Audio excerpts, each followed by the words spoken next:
नमस्ते साथीहरू, के तपाईहरुलाई पनि गाडी चाहिएको छ? महँगा गाडी चाहिएको छ? महँगा बाइक मोटरसाइकलहरू चाहिएको छ? महँगा 2 लाख 3 लाख 4 लाख पर्ने आइफोन मोबाइलहरू चाहिएको छ?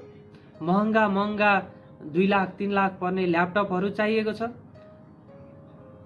1 तोलालाई 3 लाख पर्ने सुन चाँदीहरू चाहिएको छ? तोलाको तोला? यदि चाहिएको छ भने त्यो कुराहरू के तपाईले गरिरहेको नोकरी जागिरबाट आएको पैसाले किन्न सम्भव छ?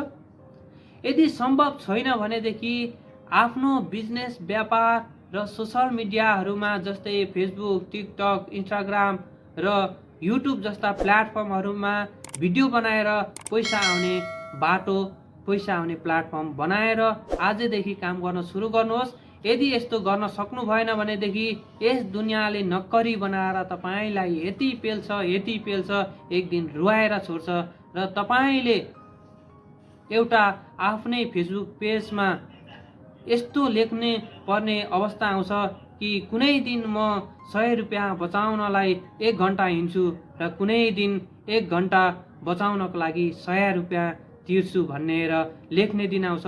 त्यसैले साथीहरू, आफ्नो बिजनेस व्यापारहरू र आफ्नो सोशल मिडियाको प्लेटफर्महरूमा आजदेखि काम गर्न सुरु गर्नुहोस्। सोशल मिडियाहरूमा आजदेखि भिडियो बनाउन सुरु गर्नुहोस्। व्यापार बिजनेसहरू सानो भए पनि आजदेखि लगानी गर्न सुरु गर्नुहोस्। आफ्नो मालिक आफै बन्ने प्रयास गर्नुहोस् भन्दै म हजुरहरूको प्यारो भन्दा प्यारो साथी प्रेम घिमिरे हजुरहरूबाट बिदा हुन चाहन्छु। अर्को भिडियोमा भेट्ने बाचाका साथ।